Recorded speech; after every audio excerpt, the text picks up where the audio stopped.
आयदा शेख फेरोज या अपंग महिलेला आपण 2 महिन्यापूर्वी माननीय मंत्री राजेश टोपे साहेब आणि माजी आपले आमदार सतीश चौहान साहब इनके पास से सिफारिश लेके आयुक्त साहब को मिलके ये गरीब अपंग महिला जिसका पति भी अपंग है और उसको 3 बच्चे हैं, वो भांडे बर्तन करके अपना उधर निर्वाह करती, वो महिला हमारे पार्टी के वरिष्ठ नेताओं के पास मदद मांगने के लिए आई थी, मगर हमने उसको कैश मदद नहीं करते हुए, अगर उसका सर्टिफिकेट गलत है, अगर वो अपंग नहीं है, अगर वो वहाँ पे नहीं बैठती है तो आप उस पर कार्रवाई कर सकते हैं। हम खुद बोल रहे हैं। यहाँ के सम्मान्य खासदार साहब उनके पीए को परमिशन नहीं दी गई या जगह नहीं मिली, और दूसरा सर उनका उसमें हस्तक्षेप आने के बाद में ये लोगों पे कार्रवाई की जा रही। हमारा बोलना है आप हस्तक्षेप करिए, वो भी खासदार है, मगर किसी पे अन्याय मत करो सर। उनने कचरा डिपो वहाँ पे लेके गए सर आज से 3 साल पहले, और वहाँ पे जब कचरा डिपो लेके जा रहे थे तो लोगों का बहुत सारा विरोध हुआ, बहुत सारे लोगों पे गुनाह दाखिल हुआ, गाड़ियाँ जाड़पोड़ हुई, मगर कचरा डिपो की हालत आप देखिए, 100 फीट का ढिगारा ऐसे जमा हो गया और उससे निकलने वाला जहरीला पानी सर, ये देखिए, ये पानी सर ऐसा है, आप मेरे साथ अगर आज चलते होंगे तो वहाँ पे मैंने तो विजिट किए, 4 से 5 जानवर मरे हुए, गाय, आपको दोष नहीं दे रहा सर, करोड़ों रुपए अपन रेड्डी कंपनी को पेमेंट दे रहे सर, इनसे काम लीजिए आप। मोंडा नाका उड्डाण पूल आहे, मोंडा नाका उड्डाण पूल, त्याच्या खाली जो चौक आहे त्याच्यावरती जवळपास 12 महापुरुषांची नाव आहेत। एक मिनिट, मेट्रो वाईन्स म्हणून आहे, तिथले लोक तिथं दारू घेतात आणि त्या जिथं नावं लिहिलेले आहेत, संभाजी महाराज असतील, भगवान महावीर असतील, अजून असे विविध 12 साहब हमारा पहला निवेदन है, शहरात मोकाट पिसाळलेले कुत्रे तात्काळ त्यांचे बंदोबस्त करा। क्या हो रहा साहब, शहर के अंदर पूरे औरंगाबाद में जो अपने वार्ड है, हर वार्ड के अंदर करीबन एक गली में 100 कुत्ते जमा हो गए, और उनका कुछ नियोजन नहीं करने के वजह से उन सबको लंपी से भी ज़्यादा खतरनाक बीमारी हो गई हुई, मतलब 80% कुत्तों को खुजली की बीमारी हो गई, उनकी चमड़ी निकल गई, और वो जिसको भी काट रहे सर तो इंजेक्शन लेने के बाद भी वो इंसान रेबीज का शिकार हो जा रहा। सर रोज के 50 पेशेंट है घाटी के अंदर, और मेरे वार्ड में मैंने पांडे साहब को निवेदन दिया था 14/1/2022 को, 2 लोग मर गए सर मेरे वार्ड में, महानगर अपने रशीद मामू कॉलोनी गरम पानी, 2 लोग मर गए सर। नाही, दुसरी गोष्ट अशी की त्या लोकांना इंजेक्शन स्वतः मेडिकलमधून आणावं लागते, तिथं इंजेक्शन नाही उपलब्ध सर, उसकी कॉस्ट है 550 रुपये एक ARS इंजेक्शन की। अगर रोज के 50 लोगों को कुत्ते काट रहे, उसमें से 25 लोग ऐसे गरीब रहते, वो बेचारे इंजेक्शन लेते नहीं सर, उनको दांत लग गया बोल के वो चले जाते घर को, मगर उसका इफेक्ट 6 महीने के बाद उनको पड़ता, वो जान गंवा दे रहे, रेबीज हो जा रहा सर ऐसे कुत्तों। सर आप भी रात में एक चक्कर मारेंगे 1:30-2 बजे तो आपको पूरे समझ में आ जाएगा सर। इनका कुछ तो भी नियोजन करना बहुत जरूरी है सर। रोज के 70-80 पेशेंट घाटी में आप मालूम मत लो रेबीज के कितने पेशेंट आ रहे हैं, 80 पेशेंट रोज के आ रहे हैं, और वो कुत्तों को ऐसी बुरी बीमारी हो गई सर कि आप वो नहीं कर सकते। जो पेशेंट 6 महीने का देखो आप वो कैसे हरकतें कर रहा है, जब आवर आता पानी का वो कुछ आता है ना तो उसके अंदर इफेक्ट आ रहा है, मतलब ये बहुत खतरनाक बात है सर, इसको बहुत गंभीरता से लेना चाहिए। हमारा पहला निवेदन वो है सर। दूसरा सर, महानगर पालिका, हाँ ठीक है सर, अभी आप निवेदन पढ़िए। जी सर, वो एनिमल राइट्स की वजह से अपने सीधा तो दूसरा कुछ कर नहीं सकते। जी मेजर अपनी कार्रवाई है वो स्टरलाइजेशन की कार्रवाई है जी सर, जिसकी वजह से पैदाश आगे नहीं बढ़नी चाहिए, जी तो उसके बारे में थोड़ा सा ध्यान देके उस पर फोकस करेंगे, जिसकी वजह से आगे की जो पैदाश है वो नहीं होगी। उतनी कोई बीमारी है क्या है तो वो भी अपन पशु वैद्य की दवाखाने से उनसे बात कर देंगे। जी सर, जी सर, तो वो भी एक बार देखते हैं। जी सर। बाकी तो आपको भी पता है जी हर सर। चीज हाई कोर्ट है, सुप्रीम कोर्ट है, उनकी गाइडलाइंस है, उसके हिसाब से करना पड़ेगा। जी सर, मला एक म्हणायचं, आपली महानगरपालिकेची स्वतंत्र यंत्रणा पाहिजे ना, ती घाटीमध्ये ते काही त्यांचे पेशंट इथे येऊ शकत नाही। ARV चौथे साहेब, फक्त आपल्याकडे पण काही निधीची तरतूद आहे का अँटी रेबीज व्हॅक्सिन संदर्भामध्ये? तर कशामुळे डिस्कंटिन्यू झालं? कारण बहुतेक मला वाटतं निधीचाच काहीतरी इश्यू असणार आहे, त्याच्यामुळे कदाचित बंद केलं असणार आहे नाही तर तर पहिलं- मी एकदा डिपार्टमेंट बरोबर माहिती घेतो त्याची आपणच देत होता पहिले. बरोबर. आणि हा सिरियस विषय आहे ते आणि सर्वसामान्य माणसं त्याच्यामध्ये ते जनरल पब्लिक केस आहे सर हमारा दूसरा विषय है महानगर पालिका तर्फे केंद्र व राज्य शासनातर्फे अपंग दिव्यांगासाठी विविध कल्याणकारी योजनाकडे दुर्लक्ष होत असल्याबाबत व त्याच्यानुसार शाहिदा शेख फेरोस या अपंग महिलेला आपण 2 महिन्यापूर्वी माननीय मंत्री राजेश टोपे साहब आणि माजी आपले आमदार सतीश चौहान साहब इनके पास से सिफारिश लेके आयुक्त साहब को मिलके ये गरीब अपंग महिला जिसका पति भी अपंग है और उसको 3 बच्चे हैं वो भांडे बर्तन करके अपना उदर निर्वाह करती वो महिला हमारे पार्टी के वरिष्ठ नेताओं के पास मदद मांगने के लिए आई थी मगर हमने उसको कैश मदद नहीं करते हुए उसको एक रास्ता बताए थे जो कि शासन निर्णय अनुसार उनको टपरी अपन देते। शासन निर्णय ऐसा नहीं है टपरी का जी सर। बेसिकली शासन निर्णय क्या है कि अपने जो महानगर पालिका के जो गाड़े रहते हैं जी सर। अलग अलग गाड़े हैं जो अपने ऑफिशियली बांधे हुए हैं जिसमें जो ऑफिशियल करते हैं उसमें रिजर्वेशन है तो बिल्कुल ये होगा कि ऐसे दिव्यांग जो लोग होंगे उनके लिए जो रिजर्वेशन है अपने गाड़े अभी मैं स्टेट डिपार्टमेंट के साथ बैठ के जो भी रिक्त गाड़े हैं उसका एक रिव्यू लेता हूँ और उसमें 3% 5% जितना भी अपना गवर्नमेंट ने बोला है कि रिजर्वेशन रखना चाहिए उतना वो अपंग दिव्यांग व्यक्ति के लिए हम रखेंगे। सर दूसरा विषय ऐसा है कि ये जो महिला को अपन ने पैसे भर के लिए इसको परवानगी दी परवानगी देने के बाद में ये महिला ने वहाँ पे अपना उदर निर्वाह करने के लिए वहाँ पे अपना काम चालू करे उन्होंने वहाँ पे उनका काम चालू किए दुकान लगाए उन्होंने जनरल स्टोर वहाँ पे चालू कर दिए और दूसरे ही दिन उनकी परमिशन रद्द कर दिए। साहब ये हम बर्दाश्त नहीं करेंगे एक महिला वो रोड पे आ जाएंगी उसके बाल बच्चे सब कहाँ करेंगे उसको वो हमने भरने के लिए चंदा जमा करके उसको पैसे दिए। ये चीज मैं एक बार तपास लेता हूँ क्या है हाँ उसके बिना सर आपने मैं किधर बोल की नहीं सकता कुछ। सुनो किसी की भी हमारी विनंती है किसी की भी परमिशन रद्द मत करो क्योंकि उनको नियम अनुसार पूरे जीआर फॉलो करके उनको परमिशन दी गई मैं सर। आपको अभी सीरियसली बोलता हूँ जी सर। कि ऐसे जो कुछ अफिया दी गई है वहाँ पे दिव्यांग व्यक्ति जो है उनका सिर्फ नाम आगे करके वहाँ पे दूसरे लोग बैठे हुए हैं अलग अलग व्यवसाय चल रहे हैं और ये वस्तुस्थिति है ये तो आप भी एक्सेप्ट करते होंगे सर जो महिला की हम विनंती आपके पास लेके आए जो महिला की अगर उसका सर्टिफिकेट गलत है अगर वो अपंग नहीं है अगर वो वहाँ पे नहीं बैठती है तो आप उस पर कार्रवाई कर सकते हैं हम खुद बोल रहे हैं। मैं तपास देता हूँ जी सर आप इसकी तपासी इसको बुलाओ इसका पूरा चेक करो और अगर ये सही होगा ये सही हकदार होंगी तो इसकी परवानगी जीवित करो ऐसी हमारी विनंती है सर आपसे। हमारा ये एक निवेदन है इसमें सम्मान्य टोपे साहब का सिफारिश आपको उन्होंने लिखे है कि ये महिला पे अन्याय मत करो किसी पे मत करो हमारी ऐसी विनंती है साहब। अन्याय किसी पे नहीं होगा लेकिन पता है क्या एक तो ये टपरी वाला जो है ना वो कोई शासन निर्णय नहीं ये है जो लोग बताते हैं कि कुछ जनरल बॉडी ने ऐसे रिजोल्यूशन लिया है जी जनरल बॉडी को एक तो ऐसे रिजोल्यूशन कुछ ले नहीं सकते क्योंकि वो परमिशन वाला नहीं है विदाउट परमिशन बैठे हुए उनको बाद में दिक्कतें आती है सब और गवर्नमेंट रिजोल्यूशन क्या है शासन क्या बोलता है कि जो गाड़े दे रहे हैं जो बंधे हुए गाड़े हैं उसको अगर देना है तो उसमें रिजर्वेशन दीजिए वो तो 100% दिया जाएगा उसमें कोई दिक्कत नहीं आएगी। दूसरी बात सर ये नगर परिषद के कार्ड से ये लोगों को परमिशन दी गई नगर परिषद के कार्ड से 40 साल से ये सिलसिला चलते आ रहा है मगर ये इशू उठा क्यों मैं वो भी बताता यहाँ के सम्मान्य खासदार साहब उनके पीए को परमिशन नहीं दी गई या जगह नहीं मिली और दूसरा सर उनका उसमें हस्तक्षेप आने के बाद में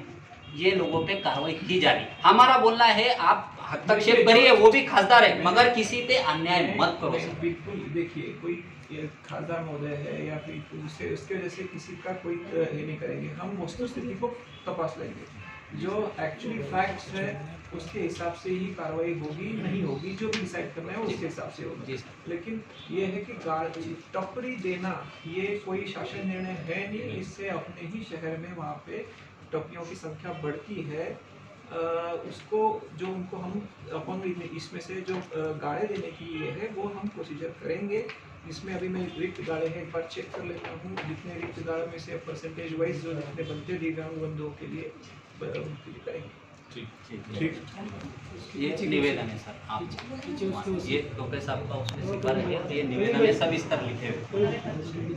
हाँ सर, इसके पीछे उसी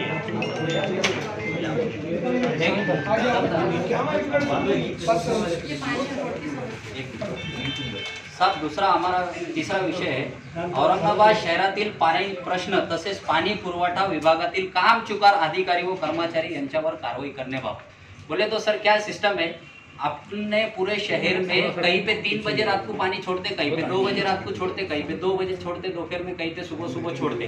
ठीक है, पानी का टाइम टेबल हम समझ सकते सर उसमें, मगर जितने भी कर्मचारी पानी छोड़ने वाले और पानी पुरवठा विभाग में आपके तरफ से जो काम कर रहे हैं इस विभाग में, वो लोगों आधे तो उसमें से दारू पीते सर, मैं खुला बोलता हूँ। और कोई अगर मोहल्ले का नगर सेवक या कोई सामाजिक कार्यकर्ता उनको फ़ोन करता है तो वो रिस्पांस नहीं देते, और एंड टाइम पे जब पानी का टाइम रहता है उस टाइम पे फ़ोन स्विच ऑफ करते। उनका तालमेल नहीं है सर। अधिकारी एकदम यहाँ के गेंडी की चमड़ी के अधिकारी हो गए। हमको अपेक्षा है कि आप इनको सीधा करेंगे सर, क्योंकि ये सुनते ही नहीं सर।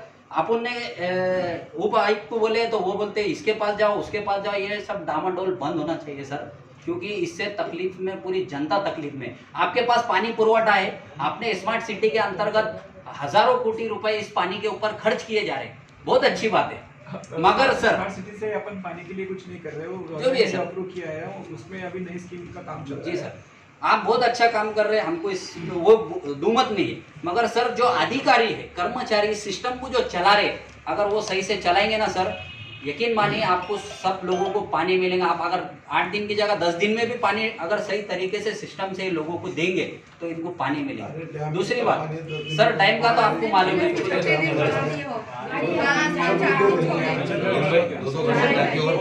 और सर पानी भर के 2-2 घंटे टाकी ओवरफ्लो होती, आप कैमरे चेक करिए, मैं गलत नहीं बोल रहा। ये सर पूरे टाकिया, ज्यादातर टाकिया भरने के बाद 2-2 घंटे पानी बह के जाता सर। तब हमको चेक करे, दारू पी के पड़े रहते हो।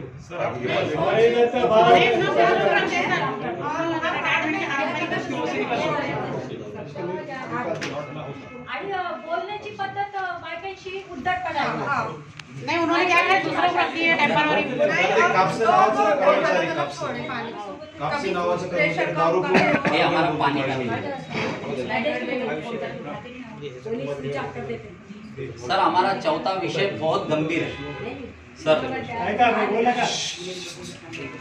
सर वार्ड क्रमांक 14 बड़े गौ मिटमिटा, जहाँ पे अपना कचरा डिपो है, वहाँ से कासमबरी दरगाह बोल के एक एरिया है सर, जहाँ पे 1000 घर है, अल्पसंख्यक गरीब लोग वहाँ पे रहते हैं। और उसके बाजू में एक गुलोरिया अपार्टमेंट बोल के एक बहुत बड़ा सा अपार्टमेंट है, 2-4 अपार्टमेंट है, जहाँ पे कम से कम 500 फैमिलीज रहते हैं सर, ये अलग अलग समाज के। और कासमबरी दरगाह परिसर जो एक एरिया है, वहाँ पे 700 से 800 घर है, करीबन 30,000 लोग संख्या वहाँ पे है सर। वहाँ का विषय, आप उनने कचरा डिपो वहाँ पे लेके गए सर आज से 3 साल पहले, और वहाँ पे जब कचरा डिपो लेके जा रहे थे तो लोगों का बहुत सारा विरोध हुआ, बहुत सारे लोगों पे गुना दाखिल हुआ, गाड़ियाँ जाड़पोड़ हुई। मगर जबकि आयुक्त साहब, महापौर घोडेले साहब और मंत्री महोदय, अपने यहाँ के पालक मंत्री वगैरह, सब ने एक मीटिंग वहाँ के लोगों के लिए थे, उनको आश्वासन दिए थे कि यहाँ पे हम कचरा जमा करेंगे, मगर उसको फौरन उसको विल्हेवाट लगाएंगे, मतलब उसको नियोजन करेंगे, तुरंत उसका खत बनेंगे, उसका पुट्ठा अलग करेंगे, हम उसका ढिगार लगने नहीं देंगे। ऐसा आश्वासन देने के बाद ही वो कचरा डिपो वहाँ पे लोगों ने करने दिए थे। मगर सर कचरा डिपो की हालत आप देखिए, 100 फीट का ढिगार ऐसे जमा हो गया, और उससे निकलने वाला जहरीला पानी सर, ये देखिए, ये पानी सर ऐसा है, आप मेरे साथ अगर आज चलते होंगे तो वहाँ पे मैंने तो विजिट किए, 4 से 5 जानवर मरे हुए, गाय भैंस और कुत्ता रात को पानी पीता, सवेरे मर जाता। इतना जहरीला पानी इस कचरे के अंदर से आ रहा है सर। और वही रोड से लोग आवक जावक कर रहे, रोज 10 लोग यहाँ से गिरते। आप घाटी का रिकॉर्ड निकालो कि पड़ेगो में ये रास्ते से जाने वाले लोग कितने एक्सीडेंट्स के सामने वाला कचरा डिपो, वो तो अभी हो गया ना सर। विनंती है, काम चल रहा है। दूसरा सर, ये देखिए सर, ये हनुमान मंदिर से पावर हाउस के सामने से जो रास्ता आपके सरेंडर हाउस को जा रहा, कत्ल खाने के लिए, देखिए सर, ये इसका अगर आप गड्ढे का इंच मापेंगे सर 4 फीट गड्ढा है, 3 फीट गड्ढा है। ये आगे वाला जो रोड है ना, जो जी। कारखाना है अपना, एमएससीबी का सबस्टेशन है जी सर। तो अपना प्लांट है जी सर, पूरा, वो अभी सीमेंट रोड तैयार हो रहा है, उसका काम चल रहा है। स्मार्ट सिटी में अपन ने कवर कर दिया, जल्द से जल्द करिए सर। वो काम हो जाएगा। और सर कचरे का करो सर। कचरे का डिगरा, बायोमाइनिंग का मशीन अपन ने अभी परचेस कर रहे हैं। जी वहाँ सर। पे जो कचरे का डिगरा है उसको पूरा बायोमाइनिंग से अपन छानेंगे, उसका जी। अलग करेंगे और जो तो आपको डिगरा दिख रहा है वो निकाल देंगे। लीचेट ट्रीटमेंट प्लांट भी अपन ने अप्रूव कर रखा जी है। सर। तो आप बता रहे जो लीचेट निकल रहा है तो वो उसको ट्रीटमेंट प्लांट में डाला जाएगा, ऐसे बाहर नहीं निकलेगा। जी। और लीचेट ट्रीटमेंट होगी भी, उसको भी अपन रिसाइकल करेंगे। सर इसकी बांस के वजह से लोग बीमार हो अब रहे 1-1.5 साल में ये सब चीजें हम ठीक है सर। और दूसरा सर, कचरे की दीवार गिर गई वहाँ पे। सर दीवार भी गिर गई, उसकी दीवार फौरन आप बनने लगा। ये जो दीवार थी लेकिन ये अब आवाज टूट उठाने वाला गई, कोई नहीं था। ये अब टूट गई। वो दीवार आप इमीडिएट बनाने लगाओ और कचरे वाले को जरा बोलो कि आप थोड़ा अच्छे से नियोजन करिए कचरे का।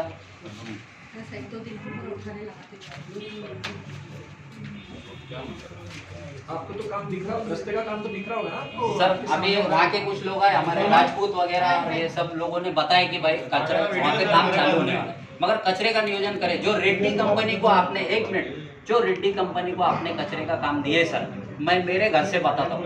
मेरा घर रोड से 20 फीट के अंदर है, मगर वहाँ पे वो गाड़ी नहीं लाते, उनकी मजदूरी चलती है। वो बोलते यहाँ लाके कचरा डालो, जबकि मैं मेरे घर का सर 1 लाख रुपए साल को टैक्स भरता सर। नहीं, एक बात समझ लीजिए, जी आपको सर। सबको समझना पड़ेगा कि गाड़ी जो है वो कलेक्शन पॉइंट जो अपन ने निश्चित किए हैं वहाँ पे आके रुकेगी।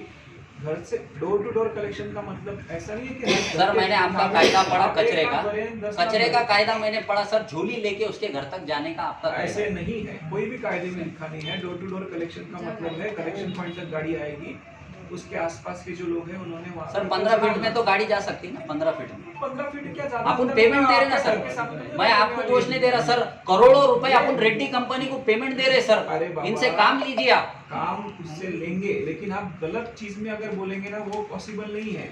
कलेक्शन पॉइंट तक गाड़ी नहीं आ रही, रोज कलेक्शन पॉइंट तक गाड़ी नहीं आ रही तो डेफिनेटली उसकी गलती है। नहीं कलेक्शन का ऐसा नहीं बोलता हूँ सर, कलेक्शन का प्रॉब्लम ऐसे ड्राइवर चाहिए, ऊपर एक आदमी चाहिए और नीचे एक आदमी चाहिए। यानी कि औरत के पास से लेके ऊपर खड़ी रहती, औरत का बच्चा का तो ऊपर जाता नहीं, गाड़ी के ऊपर 3 आदमी चाहिए। भले घर घर कलेक्शन मत करो। नहीं, अपने उनके गाड़ी पे 3 आदमी यस, चाहिए कि ये अपना नहीं अपन टेंडर में चेक करें। टेंडर में चेक करो सर, 3 आदमी है। नंबर 3 सर माझे सर माझे विषय आहे, रमाई आवास योजनेबद्दल मला बोलायचं सर, ती फाईल आपल्याकडे पडेल आहे की घरकुल रमाई योजनेबद्दल। हा मला की घेऊन द्या, एकेकाचं होऊ द्या ना सगळं थोडे थोडे सर हमारा दूसरा ठीक है सर, मनपा समोरातील चित्तेखाना कब्रस्तान कायमस्वरूपी सुरक्षा रक्षक देण्याबाबत सर आपने दिन को लग के, ये आपकी दीवार को लग के चित्तेखाना कब्रस्तान है और ये कब्रस्तान 2-2.5 एकड़ में है सर। और ये पुराना 100 साल पुराना कब्रस्तान है। पूरे शहर के अंदर 4-5 जगह पे जहाँ पे शमशान भूमि और कब्रस्तान में अपन ने सुरक्षा रक्षक दिए, अपने तरफ से नियुक्त किए, तो वो सुरक्षा रक्षक एक आपके बाजू में कब्रस्तान है, वहाँ पे दीजिए, ऐसी हमारी विनंती है सर।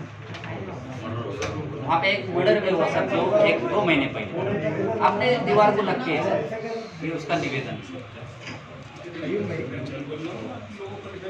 सर मला एक विचारायचं आपल्याला बहुत लोग रुके हुए हैं, आप अभी बस सर 2-3 निवेदन। निवेदन यूजुअली एक आध ही आता है। ये पूरे शहर की जमा करके सर आपको संतोष करना बोल के हम साल भर नहीं आएंगे अभी आपको। हम साल भर नहीं आएंगे सर। सर दूसरा विषय नारेगाव सर, ये बोलतो नारेगाव येथील सुलतानपूर वस्तीमधील विविध कामांना माननीय आयुक्त साहेबांनी 24/6/2022 रोजी तत्कालीन मंजुरी दिलेली कामाचे आजपर्यंत आपल्या कार्यालयामार्फत कोणतेही काम झालेले नाही सर। ये सुल्तानपुर जो बस्ती है इसको 1.5 करोड़ रुपए सर्विस मंजूर किए थे, वहाँ की वो सूरत है।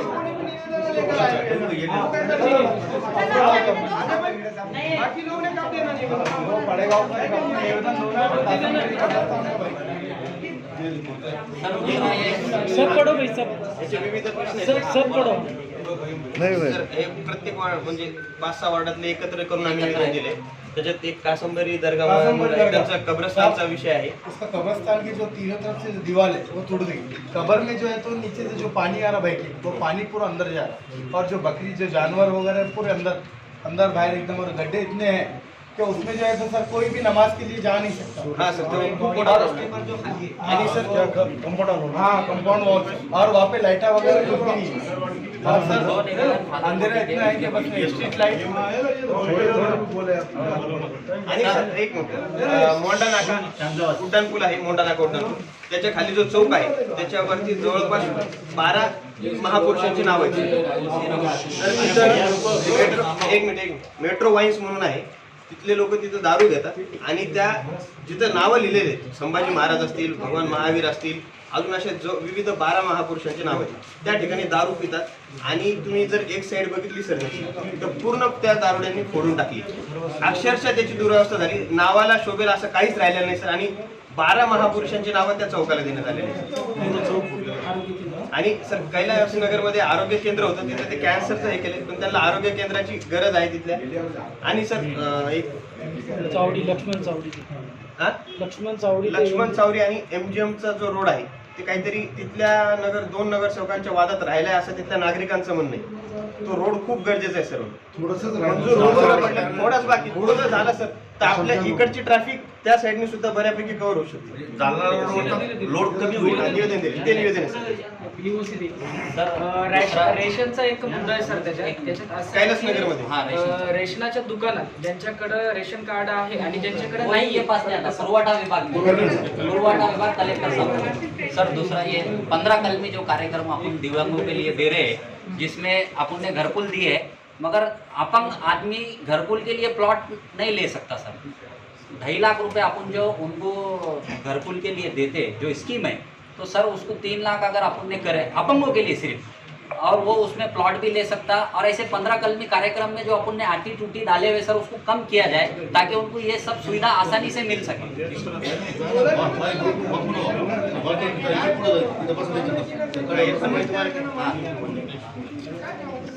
सर माझा एक प्रश्न आहे. कचऱ्याची गाडी जी आहे ती आपण दररोजची पाठवलेली आहे. माझ्या एरियामध्ये कचऱ्याची गाडी 2 दिवस आडी येते 1 दिवस आडी. वार्ड क्रमांक 95 विजय विश्वनाथ निबाळी. तक्रार द्या माझ्याकडे आणि त्या कंपनीला त्याच्यावर विचार. लिहून द्या. कारण गाडी ही दररोज गेली पाहिजे की हां कारण 3-3, 4-4 दिवस सब कचरा घरातच ठेवावा लागतं आणि खूप त्याच्या और सर ये नल वालों को पानी का जो लेडीज फोन करते तो उठाने के लिए बोलो. वैसे कभी कभी लाइट कभी लाइट जाती है उनको फोन करते बंद करो तो बंद नहीं करते पानी वैसे आपल्या विरोधी पक्षाचे माजी विरोधी पक्षनेते सर याच्यामध्ये एक मी सांगू इच्छितो 2 मिनिटं फक्त. रमाई योजना ही सर गेल्या 3 वर्षापासून बंद होती कोरोनाच्या काळामध्ये. आता शासनानं जवळजवळ 2300 लोकांची यादी काढली. आपण येण्याच्या अगोदर एक बिल निघलं होतं सर त्याला तब्बल 3 महिने झाले. घर लोकांचे पडलेत. रामदासजी एक कर्मचारी आहे आणि त्याच्या खाली 2 इंजिनियर आहेत. कामं चालू आहेत आपले 900. 2 इंजिनियर हँडल कसे करतील. नंबर 2 रामदासीकडे 3 चार्ज आहेत. वार्डाचा 4, पंतप्रधानाचा 4, रमाईचा 4. हे 3-4 त्याच्यामुळे असल्यामुळे 3 महिन्यापासून रमाई घरकुलला 1 रुपये दिलेला नाही.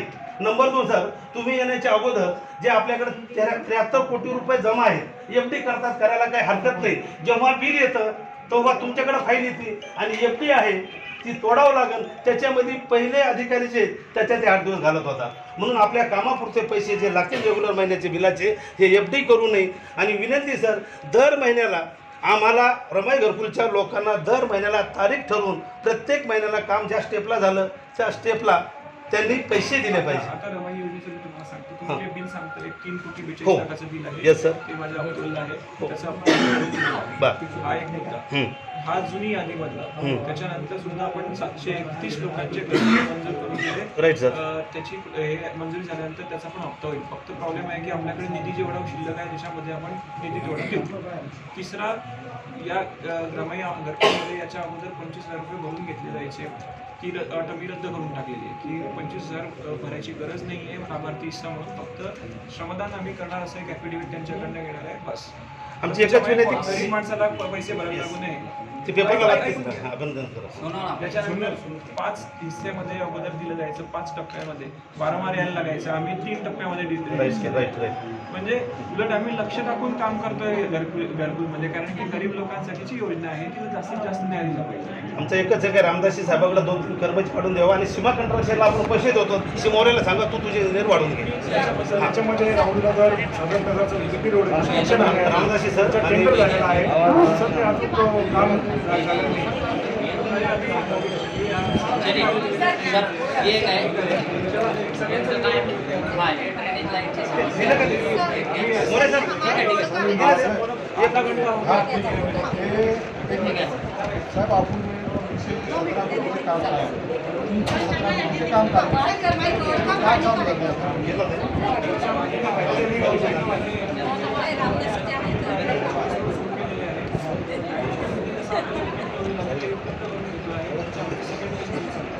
आज एवढे मोठे पैसा पहले जो पैसे को काम करने के बाद देने का पहले पैसे देते तो काम तो करो ना. हमारे सरकार ने 317 करोड़ का काम टेंडर निकला. उसके बाद में हमारे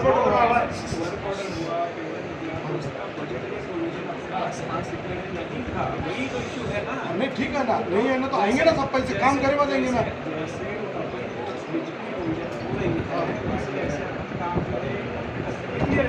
मैं तो पहले शुरू अभी जो मेन नहीं कर रहे, बाकी के सबके सब उन्होंने करे था. इसमें अगर आके हमें थोड़ा धीरे हो ना, काम करने के बाद पैसे देते ना सर. कॉन्ट्रैक्टर को पहले देते का पैसे, काम तो करो देंगे ना पैसे लेंगे सरकार से. अब हमारे सरकार ने जो निकाली थी टेंडर, उसके बाद में तुम्हारे बाद में आने के बाद अगले क्यों तुमने बाद में बंद क्यों करे, उसको काम चालू करा दो.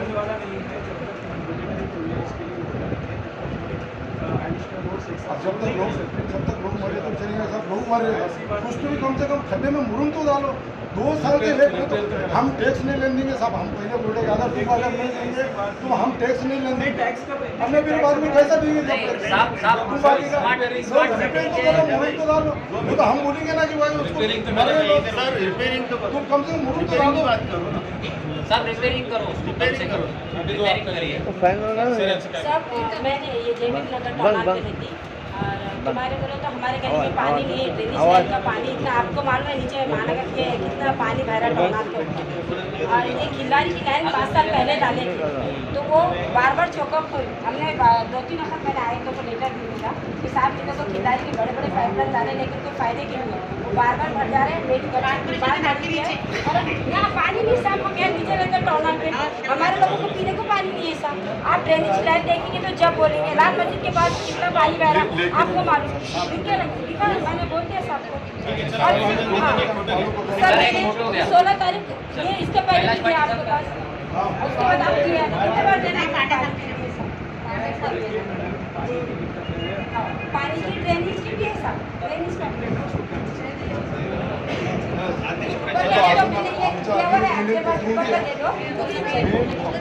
रोड बनून झाला.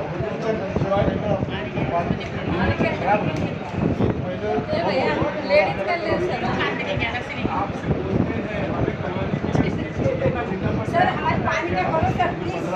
पानी वालों को एक्शन लो सर. हमारी विनती कम से कम ये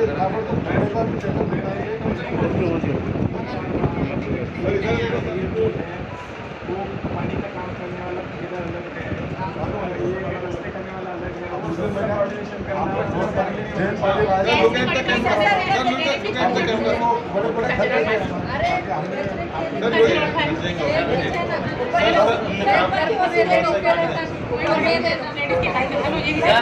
आपके साथ हमारी पूरी राष्ट्रवादी कांग्रेस पार्टी आपके लिए आपके साथ में हम प्रशासन को मदद करेंगे. आप हुकुम करिए, हमारी पूरी टीम आपके साथ लगा के खड़े रहेंगे.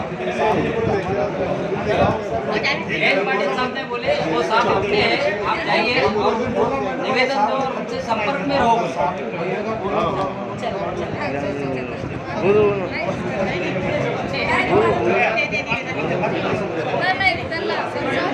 नहीं आपण चांगल्यासाठी तुम्ही चांगल्यासाठी म्हणले ना एकट्यावर प्रेशर येत नाही त्याच्यावर खूप प्रेशर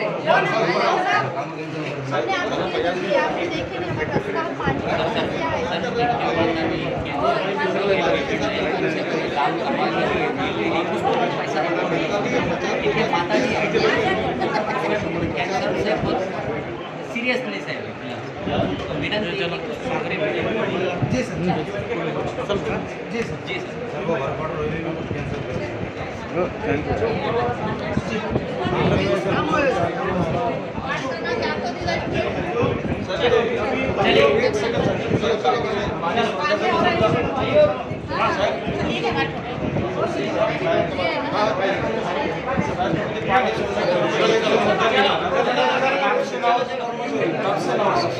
चलो बहुत लोग बाहर खड़े हुए हैं सामने बहुत टाइम दिए चलो